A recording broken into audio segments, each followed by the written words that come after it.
पहले हमने देखा और सुना था कि ऑनलाइन ठगी के नाम पर कुछ लोग कुछ रुपये ही वसूलते हैं, लेकिन अब बात यहाँ पर हज़ारों या लाखों की नहीं करोड़ों रुपयों तक पहुँच गई है।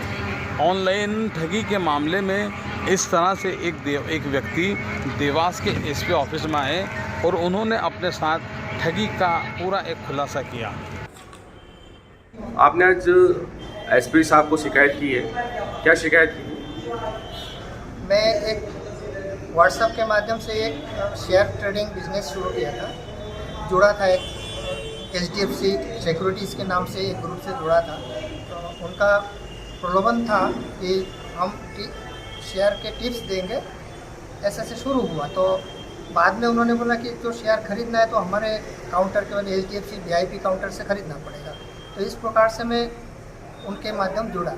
बाद में वो जो शेयर इशू करते हैं, नया शेयर IPO, तो उसी के माध्यम से वो पैसा मंगाते रहे और हम जैसे अलॉटमेंट मिला तो हम उसके सब्सक्रिप्शन के लिए पैसा देते रहे।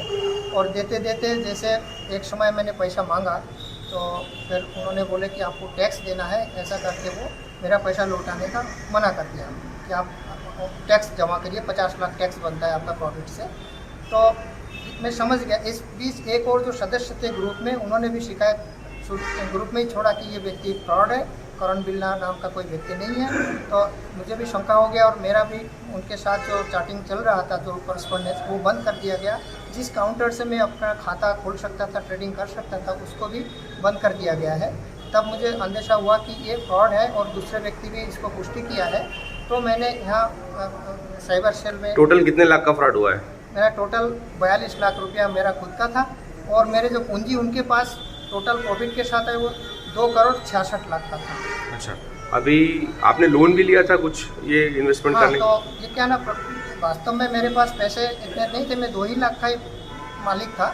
लेकिन जैसे ही मेरे को ये जो IPO दिया गया, और IPO में ये फ़ायदा था कि जिस दिन लिस्टिंग होता है उस दिन उसका भाव 2 गुना हो जाता है। तो ऐसे ही IPO उन्होंने हमको सिलेक्ट करवाया था। तो चूँकि वो रातों रात 20 लाख का 40 लाख होता था, तो हमने विश्वास करके तो हम कहीं से भी लोन लेके, विशेष करके हमने बैंक से ही लोन लिया है। और मैंने अपने ही, मैं कभी बैंक में नौकरी करता था तो उसी बैंक से लोन लेके जमा किया और आखिर में मेरा कुछ संपत्ति भी बेच के मैंने उनको जमा पूरा किया। और पूरा अभी कोई भी पैसा रिटर्न नहीं आया आपका?